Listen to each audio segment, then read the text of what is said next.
이제 산상수훈 강의 이제 7번째, 하늘의 소망을 두고 사는 자들의 삶, 이런 제목으로 하나님 말씀 전하겠습니다. 이제 산상수훈 강의는 다음 주에 끝납니다. 8번에 걸쳐서 제가 말씀을 전하는데, 어제도 사실은 우리 이전 예배 설교자로 오신 노회장 목사님께서 본문을 주셨는데 또 산상수훈 말씀인 거예요. 마태복음 6장. 참 이렇게 우연이라고 하기에는 너무나 하나님께서 우리에게 그 말씀이 너무나 중요하다고 하신 것 같아요. 자, 어쨌든 이제 산상수훈의 마지막 하이라이트로 치닫고 있습니다. 예수님께서 바리새인들에게 그런 잘못된 율법관이나 그들이 가지고 있었던 외식적인 신앙을 완전히 말씀으로 그냥 송두리째 뽑아서 갈아엎으시는 거예요. 그것이 산상수훈입니다. 그래서 마태복음 5장 처음 시작하는 그 대목부터 예수님께서는 천국 백성에 관한 이야기를 하신 거예요. 바리새인들은 결국엔 그래서 이 땅의 삶이 전부인 것처럼 살아가는 모습이었거든요. 그런 삶들을, 그러니까 땅의 논리를 완전히 하늘의 논리로 바꾸어 주신 것이 바로 산상수훈의 말씀이라고 할 수 있습니다.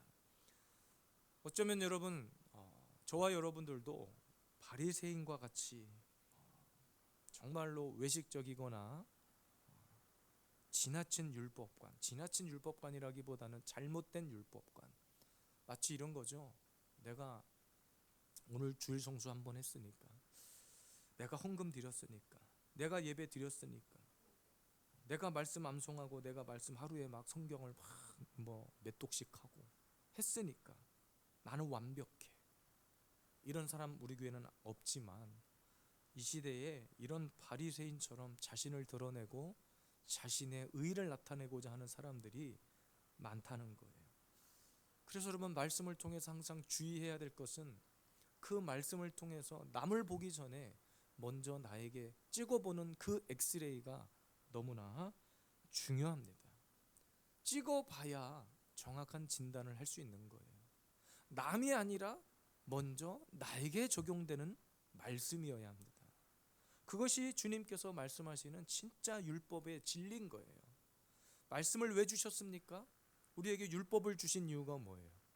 오늘도 성경에 이렇게 기록된 성경 66권의 말씀을 우리가 읽어야 하고 말씀을 통해서, 설교를 통해서 배워야 하는 이유가 무엇입니까? 학교 가려고요? 여러분 다 신학생 되시렵니까? 여러분들 다 목회자 되시려고요? 아니잖아요. 목사라고 성경을 다 달달달 외우고 아는 것은 아닙니다만, 어쨌든 하나님이 이걸 우리에게 왜 주셨냐는 거예요. 말씀을 통해서 오늘도 나에게 엑스레이를 찍어봐라. 내가 가는 길이 맞는 길인지, 내가 하는 일들이 하나님 보시기에 합당한 일들인지, 또 내가 신앙생활 한다고 하고 있지만 하나님이 기뻐하시는 그 합당한 신앙생활을 하고 있는지, 정확한 길 가고 있는지를 한번 깨달아 보라는 거예요. 점검해 보라는 거예요. 그래서 우리는 땅을 바라보는 자들이 아니라 언제까지나 하늘을 바라보는 자들이어야 합니다. 그래서 오늘 산상수훈의 마지막 결론부에 와서 주님이 우리에게 뭘 가르치고 계시냐면 하늘의 소망을 두라는 거예요. 하늘에. 땅의 것은 다 없어질 것들이에요. 여러분, 아무리 우리가 통장에 돈을 많이 쌓아놓고 산다고 한들 그거 죽을 때 가지고 가는 사람 아무도 없어요. 제가 여러 번 말씀드렸죠. 제 친구 아버지가 돌아가셔서 위로차 방문을 하고 너무나 친한 친구였기 때문에 발인하는데, 또 이렇게 묘지를 파고, 이제 우리는 하관식이라고 그러죠. 관을 묻고 하는 모든 장례 절차 마지막까지 친구와 함께 했습니다. 그 친구 정말 신앙생활 저와 함께 어렸을 때부터 잘했던 친구예요.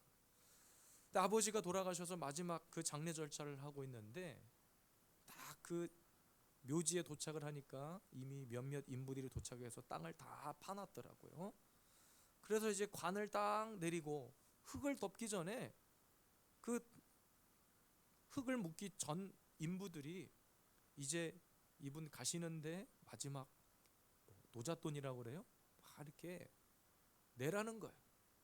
근데 제 친구가 너무나 슬퍼하면서 저한테, 경수야, 너도 좀 우리 아버지 가는데 해.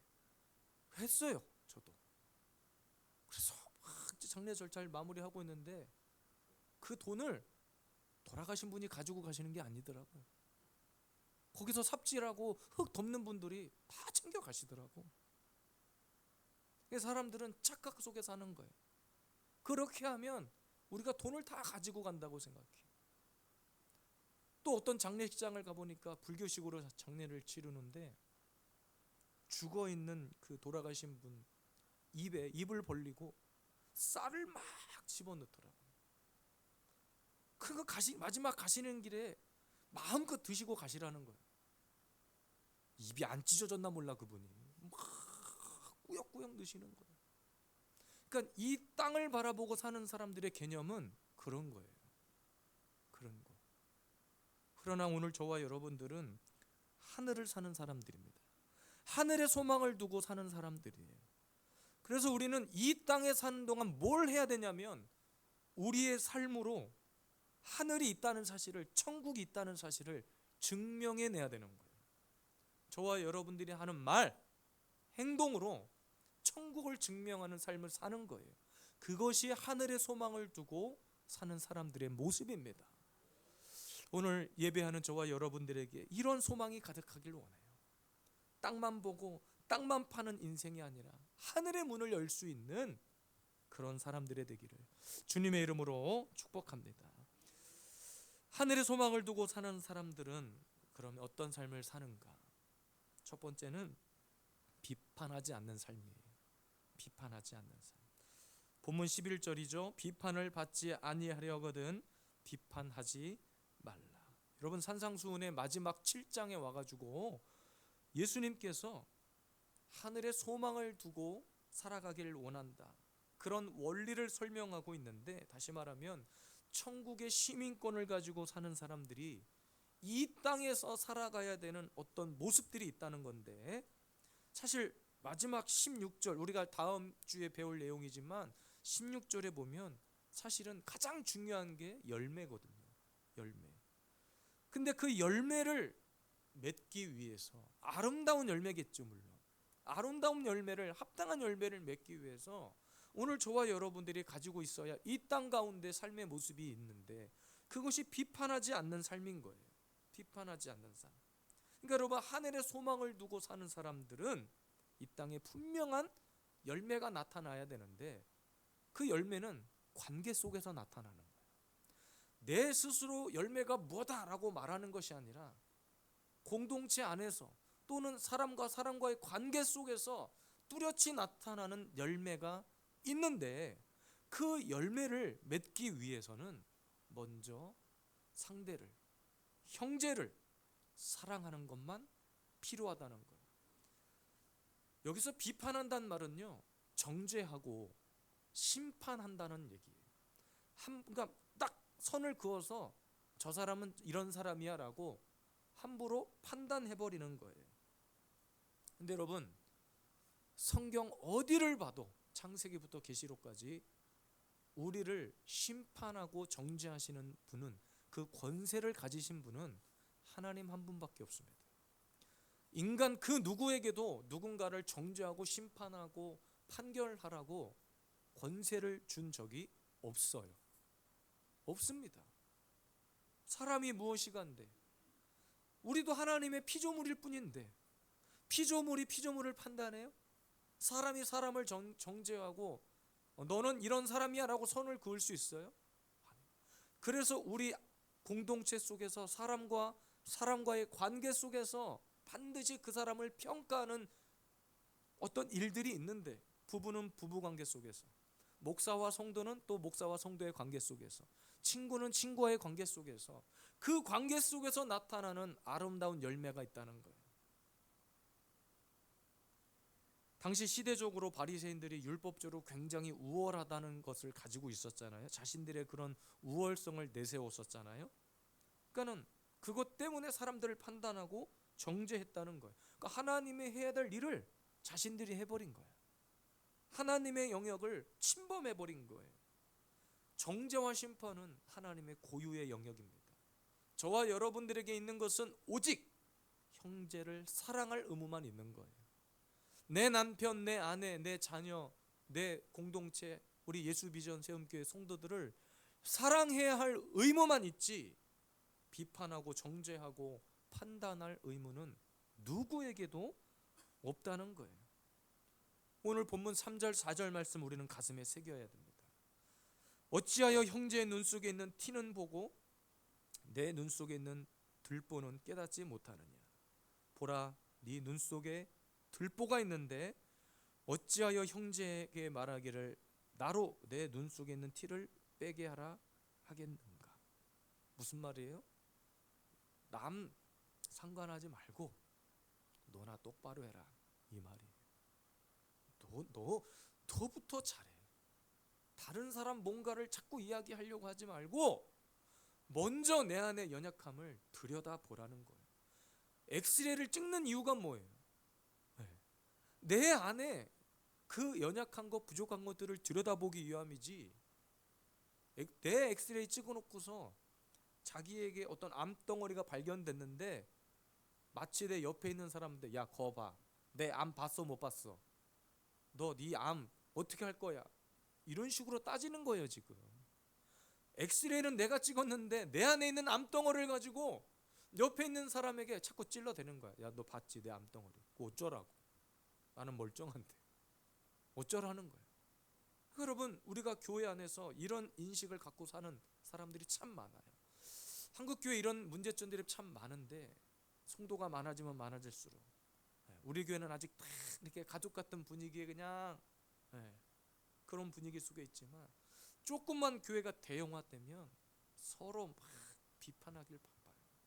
저도 큰 교회에서 사역을 해봤는데 부목사로 오랫동안 사역을 했고 큰 교회 다니면서 신앙생활을 해봤지만 조금만 문제가 생기잖아요. 삐치고 토라지는 일이 생기잖아요. 거기에 나는 없어. 전부 다 문제의 원인은 저 사람이야. 내가 뭘 잘못했는지는 보려고 하지 않아. 내 안에 연약한 것들을 보려고 하는 사람은 없어요. 누구 한 사람이 아이고 그래? 그런 일이 있었어? 아이고 내가 미안하네. 내가 미처 그렇게 생각하지 못했네. 내가 부족했네. 내가 그렇게 넓게 생각하지 못했네. 한 번만 용서해줘. 미안해. 이렇게 말하는 사람을 본 적이 없어요. 전부 다 저 사람 때문에, 전부 다 저 권사님 때문에, 전부 다 저 사람 때문에. 성도들 입장에서 전부 다 목사 탓이고 전 목사님의 설교를, 어제도 우리 노회장 목사님 설교하실 때 그러잖아요. 주님이 가르쳐 주신 주기도문 노래로 딱 예배를 드렸더니 성도 한 명이 달려오더라 이 말 아닙니까? 달려와서 왜 주기도문을 먼저 해가지고 자기를 혼란에 빠뜨리게 하냐는 거예요. 쉽게 말하면 내가 오늘 예배 가운데 은혜 못 받은 거 목사님 때문이라고 말하는 거 아니에요? 지금 주기도문을 앞에 하든 뒤에 하든 성경 어디에 순서 정해놓고 예배를 드린답니까? 사도신경을 하든 말든 주기도문을 앞에 하든 뒤에 하든 그게 뭔 상관이냐고. 자기가 은혜 못 받아놓고서 다 목사 탓이라고 그러고 다 내 옆에 있는 사람이라고 그러고 자기가 예배 시간에 졸아놓고서 뭐 목사 설교가 지루하다는 둥 그런 소리 하면 안 된다는 거예요. 비판하면 안 된다. 우리에게는 그런 잠재된 기질들이 다 있어요. 다 보여. 그러니까 사람들이 그래. 이게 내 눈에만 보이는 거야? 이게 내 눈에만 보이네 하면서 청소를 할 때도 자기 눈에만 보인대. 저도 그래요. 사실은 집에서 우리 애들 다 한번 어지럽혀 놓고 나가면 그게 내 눈에만 보이는 거겠죠.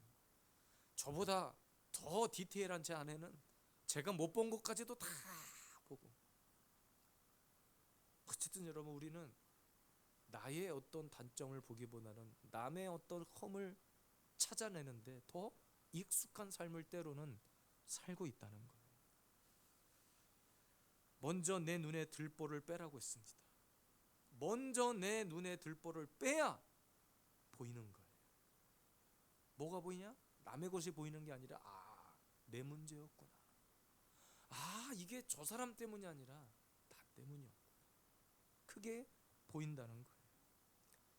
그래서 사도 바울은 평생을 복음 전도자로 살았지만 오히려 자신이 버림받을까 봐 두려워했다고 그랬어요. 고린도전서 9장 27절이거든요. 내가 내 몸을 쳐 복종하게 함은 내가 남에게 전파한 후에 자신이 도리어 버림을 당할까 두려워함이로다. 열심히 가르치고 복음을 전했는데 하나님 앞에 딱 돌이켜보니 야, 이거 내가 복음을 전하긴 했는데 오히려 내가 하나님 앞에 버림받는 거 아니야 이거? 내가 이거 뭐 실수하고 내가 오히려 천국 못 가는 거, 저 사람 천국 가게 해놓고 나는 지옥 가는 거 아니야? 이렇게 생각했다는 거예요. 여러분, 성경은 소경이 소경을 인도할 수 없다고 돼 있어요. 그것이 진리입니다.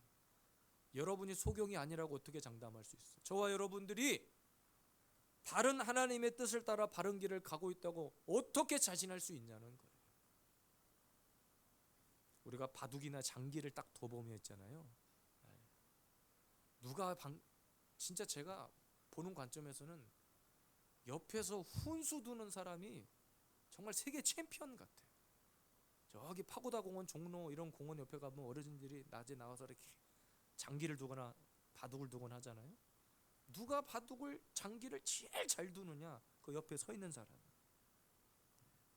진짜 훈수 두는 사람은 세계 최강이야.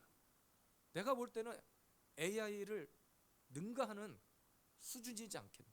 근데 정작 어때? 자기가 장기 둘 때는 못 봐. 자기는 정작 게임을 둘 때 할 때 그렇게 못 하는 거야. 그 훈수를 왜 두느냐? 자기가 조금 더 높은 곳에서 쳐다보기 때문에 훈수를 두는 거예요.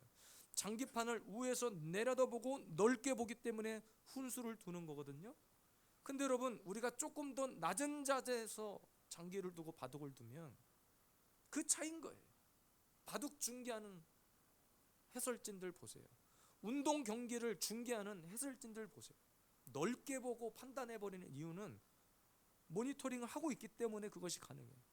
근데 그 사람들도 선수질을 그렇게 했냐는 거예요. 아니야, 못하는 거예요. 근데 우리는 함부로 남을 판단하고 비판하고 지적을 해야 속이 후련해. 그것이 인간 안에 잠재된 모습이란 말이에요.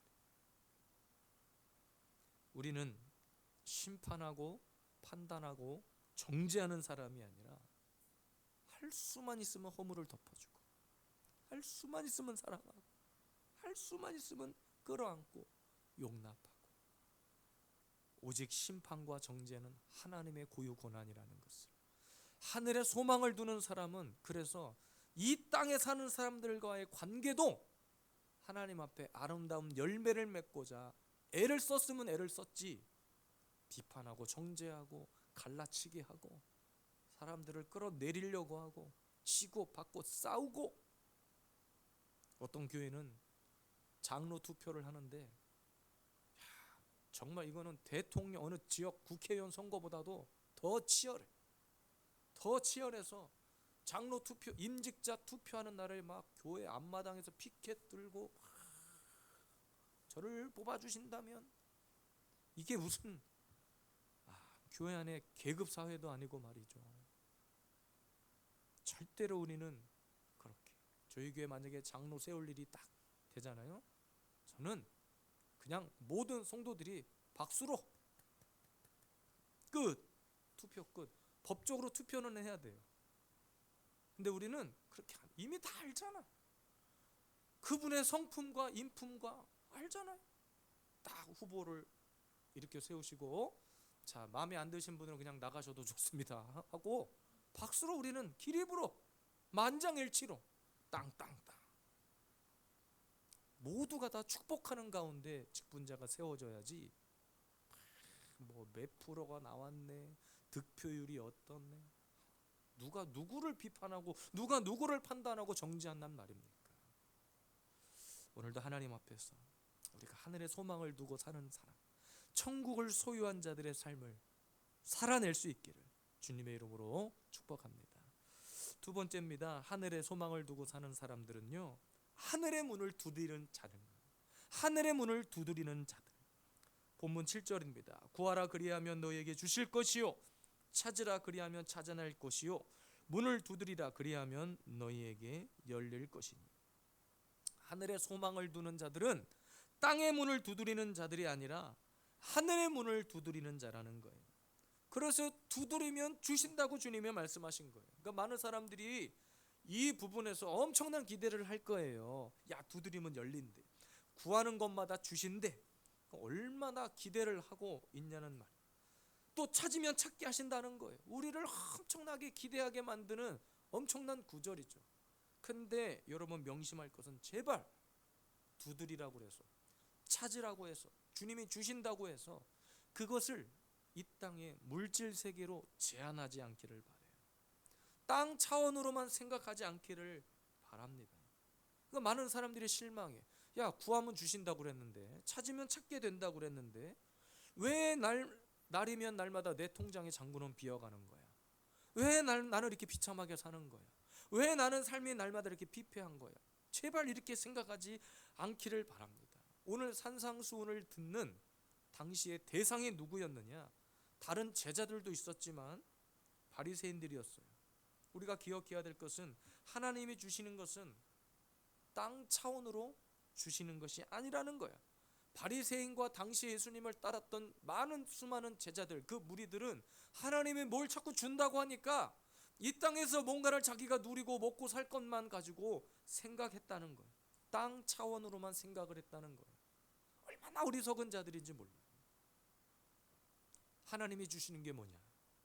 그러면 하나님이 우리에게 주시고자 약속한 것이 뭐냐? 성경에 기록된 여러 가지 말씀이 있는데 두 가지만 볼게요. 야고보서 1장 15절에 우리에게 뭘 주시기로 했냐? 너희 중에 누구든지 지혜가 부족하거든 모든 사람에게 후히 주시고 꾸짖지 아니하시는 하나님께 구하라. 그리하면 주시리라. 자막 준비 안 했어요? 두 번째, 누가복음 11장 13절에 보니까 너희가 악할지라도 좋은 것을 자식에게 줄 줄 알거든 하물며 너희 하늘 아버지께서 구하는 자에게 성령을 주시지 않겠느냐. 그러니까 하나님이 주시는 거는 지혜고 성령이고 지혜와 명철일진데, 많은 사람들이 구하라 그리하면 주실 것이다, 찾으라 그러면 찾게 될 것이다 라고 하니까 무슨 금은보화 캐로 가듯이 꽃갱이 들고 삽 들고 어디 산으로 굴로 땅 파러 다니는 사람들이 많다는 거예요. 하나님이 주시는 것은 이 물질 세계를 초월하는 것, 우리의 영혼을 위한 것이고, 그것이 성령이고 평안이고, 땅 수준에서 뭔가를 주신다는 것이 아니라 하늘 수준에서 우리에게 쏟아 부어 주시는 은혜가 있다는 거예요. 그러니까 하나님은 우리에게 뭔가를 주실 때 맞춤형이에요. 맞춤. 진짜 그 사람에게 딱 필요한 거.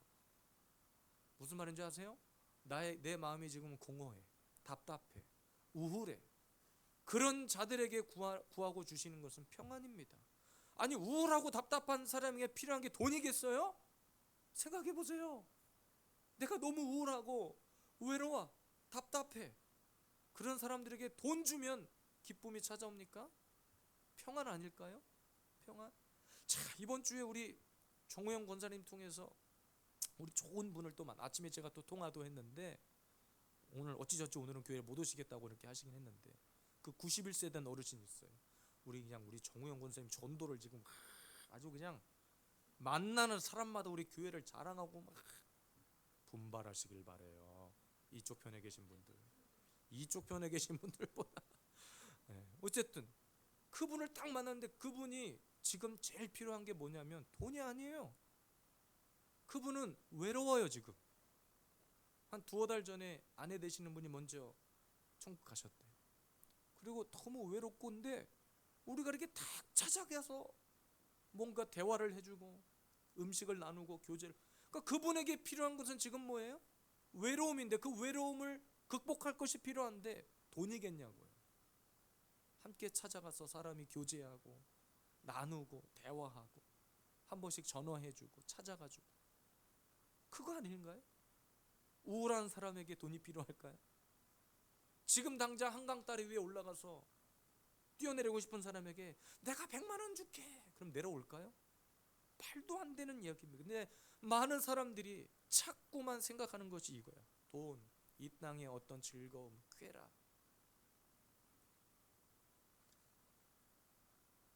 심령이 메마른 자에게 주님이 주시는 것은 평안일 것이고, 영혼이 피폐해진 자에게 주님이 주시는 것은 성령일 테고, 진짜 마음의 회복이 필요한 자들에게 필요한 것은 쉼일 테고, 어찌 그런데 이 땅의 물질 세계로만 찾고 제한하려고 하냐.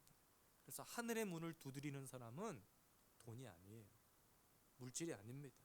이 땅의 권력, 명예, 그런 것이 아닙니다. 하늘의 문을 두드리라고 해놓고서 사실은 마지막 12절에 주님이 조금은 생뚱맞은 이야기를 하세요. 12절 말씀 한번 볼까요? 그러므로 무엇이든지 남에게 대접을 받고자 하는 대로 너희도 남을 대접하라. 이것이 율법이요 선지자이니라. 제가 어제도 말씀 딱 준비하는데 도대체 왜 마지막에다가 이 말씀을 갖다 붙여 놓았을까? 아니, 구하라 그러면 준다, 찾으라 찾는다, 두드리면 열린다. 아들이 떡을 달라 하는데 돌 주겠느냐? 생선을 달라 하는데 뱀을 줄 사람이 있겠느냐? 하나님은 언제나 우리에게 맞춤형이다. 이 얘기를 하다가 느닷없이 12절에 대접을 하래. 말씀을 쭉 묵상하고 연구하는데 보세요. 12절 시작할 때 뭐라고 시작합니까? 그러므로 라고 시작하죠. 그러니까 앞에 있는 말씀을 쭉 연결해서 받아내는 거예요. 그러므로 이렇게 하라는 거예요. 그러므로 비판하지 말고 하늘의 문을 두드려라. 하늘의 소망을 두고 살아야 된다. 그러므로 무엇이든지 남에게 대접을 받고자 하는 대로. 그러니까 우리가 하나님 앞에 받고 싶은 것들 있잖아요. 내가 하늘의 신령한 은혜를 받고자 하잖아요. 그러면 먼저 남을 대접하래. 이 땅에서의 삶도 그렇고 하늘에서의 삶도 그렇고, 내가 하나님 앞에 찾고 뭔가를 받고자 원할 때 한 번쯤은 내가 이 땅에서 그런 삶을 살아내는 거예요. 하나님, 지금 내 마음이 우울해요. 내 마음에 평안을 주세요. 내가 아직 누군가를 사랑해 보지 못했습니다. 내 원수까지도 사랑하라고 그랬는데 저 그렇게 사랑할 자신이 없어요. 그런데 하나님께서 그런 마음을 주시기 전에 먼저 내가 사랑하라는 거예요. 먼저 들이대라는 거예요. 하나님의 말씀을 가지고 먼저 들이대라는 거예요. 이것이 율법이고 선지자라는 거예요. 우리 예수 비전 세움교회 성도 여러분, 때로는 쉽지 않아요. 하늘의 문을 두드린다는 거, 사람들이 그래. 기도 어떻게 하는 거지? 어떻게 하늘의 문을 두드리는 거지? 근데 하나님이 우리에게 행하시는 방법은 생각지도 않게, 인간의 방법이 아니라 그것들을 뛰어넘어 초월해서 초자연적인 일들을 행하시는 분들이잖아요. 분들이 아니죠. 분이잖아요. 오늘도 여러분에게 여러분의 가정에 평안이 필요합니까? 여러분의 삶 가운데 어떤 사람과의 관계, 막혀버린 관계가 있습니까? 사랑해야 하는데 사랑하지 못하는 상황이 있습니까? 네, 돈도 마찬가지예요. 뭔가 하나님이 주셔야만, 이 부분에 이 물질이 있어야만 해결되는 문제가 있습니까? 정말로 하나님 앞에 전심으로 두드리시기를 바랍니다. 하늘에 소망을 둔 자들은 실망하고 절망 속에 사는 자들이 아니라 하늘의 문을 두드렸을 때 하나님이 맞춤형으로 주신다는 믿음을 가지고 사는 자들이에요.